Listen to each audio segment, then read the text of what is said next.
যেমন বললো ভয় ভেঙে আপনারা সামনে আসছিলেন, আগামীতে তো আমাদের ফাইট আরো অনেক লম্বা। এই যে কুদ্দুস সাহেব বললেন কোনো জায়গায় ন্যায্য অধিকার নাই মানুষের, তো ন্যায্য অধিকারটা আনতে হবে না?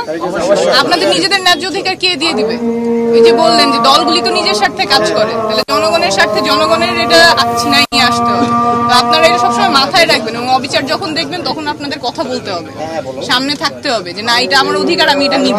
আসলে এইটুকু আমাদের একটা ধারণা বা বোঝাপড়া আমাদের ভিতরে তৈরি হয়েছে যে এতদিন ধরে রাজনীতির নামে রাজনীতিবিদরা যে নাটক করেছে বা শো অফ করেছে, এটা থেকে বের হয়ে এসে আসলে জনগণের যে রাজনীতি এটা আমাদের করতে হবে। আমরা যদি জনগণের একদম কাছে যাই, ন্যাচারালি তাদের ভিতরের কথাটা শুনি, জানি, এটা কোনো প্ল্যান প্রোগ্রাম করে না। আমরা এখানে টং চায়ের দোকানে এসে বসবো, এটা আমরা যে ৩-৪ জন এসেছি, আমরা আসার 15 মিনিট আগেও জানতাম না। আমরা রাস্তা দিয়ে যাচ্ছিলাম, দেখলাম 7-8 জন এখানে বসে চা খাচ্ছে। তো আমরা তাদের সাথে এসে কথা বলা শুরু করলাম, কি সমস্যা, কোথায় কি। তখন একটা সত্যিকার জিনিসটা ভিতর থেকে বের হয়ে আসে। তো এটা যখন আমরা জানতে পারি, আমরা মনে করি যে এই মেসেজটাই আমাদের নিয়ে যেতে হবে। এই যে আমরা 64 জেলা ঘুরছি এবং এইগুলোর আলোকেই আমাদের আগামীর যে ইশতেহার, এটা আমাদের তৈরি করতে হবে। আমরা যদি জনগণের কাছে যেতে পারি, যেমন এখানে যারা আছে সবাই আমাদের সহযোদ্ধা। এই যে ও নিজেও 3 আগস্টে এই মেহেরপুরে আন্দোলনের সামনে সারিতে প্ল্যাকার্ড নিয়ে ছিল, স্বৈরাচার হাসিনার পতনের প্ল্যাকার্ড নিয়ে। তো তাদের কথাগুলো শোনাটা আমাদের জন্য গুরুত্বপূর্ণ, যে তারা কেন রাস্তায় নেমেছিল, কেন দাঁড়িয়েছিল। ওই আকাঙ্ক্ষাগুলোকে বাঁচিয়ে রাখা এবং ওইগুলো বাস্তবায়নের জন্য কাজ করা, এটার জন্য আসলে আমাদের আশা।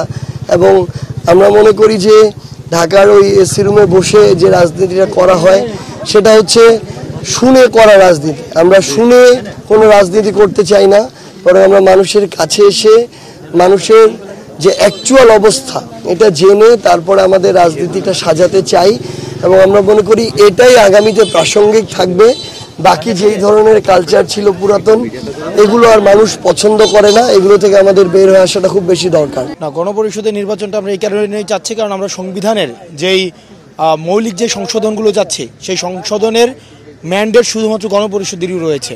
আপনি যদি কোনো আপনার রুটিন যে সংসদ রয়েছে, সেই সংসদের মধ্য দিয়ে সংবিধান যে সংশোধন করবেন, সেটি যেন আমাদের 17টি সংশোধনী হয়েছে, এখনও 18 নম্বর সংশোধনী হবে। যে কোনো সংশোধনী আপনার পরবর্তীতে হাইকোর্টে চ্যালেঞ্জ করা যায়, যে কোনো সংশোধনী।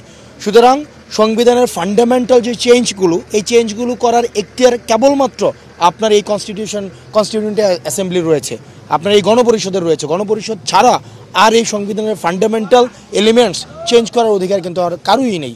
সেই জন্য আমরা চাই যে আগামী যে নির্বাচনটি হবে, সেই নির্বাচনটি 2টা স্ট্যাটাস থাকবে। নির্বাচন তো অবশ্যই একটা হবে। আমাদের মধ্যে অনেকের বিভ্রান্তি রয়েছে নির্বাচন নাকি 2টা, না, নির্বাচন একটাই, কিন্তু এটা 2টা স্ট্যাটাস থাকুক। এক এটা রুটিন পার্লামেন্ট হিসেবেও কাজ করবে, একই সাথে সাথে নির্দিষ্ট একটা সময় এই পার্লামেন্টকেই গণপরিষদের স্বীকৃতি দেওয়া হোক, যাতে করে সংবিধানের যে ফান্ডামেন্টাল যেই আপনার সংশোধনীগুলো রয়েছে, সেগুলো যেন সেখানে সম্ভব হয়, যাতে করে পরবর্তীতে কোনো সময় কোনো সরকার সেগুলোকে চ্যালেঞ্জ করা বা সেগুলোকে একটু বলে দাও, ছোট করে একটু বলে দাও যে এই যে যদি অন্যান্য দলগুলো মতামত না দেয়, গাড়ি থেমে আছে, খুব ছোট করে, সেক্ষেত্রে অন্যান্য রাজনৈতিক দল, এটা আমরা তো আমাদের জায়গায় এই যে গণপরিষদের ক্ষেত্রে অনেকেরই মতামত রয়েছে, অনেকেই চাচ্ছে যেন ভবিষ্যৎ আর ফেসিবাদের পুনরুৎপাদন না ঘটে, সেটির জন্য রাজনৈতিক ঐক্যমত্য আমরা আশা করি আমরা গড়ে উঠব। সেক্ষেত্রে জনগণ কি চাচ্ছে সেটা মুখ্য।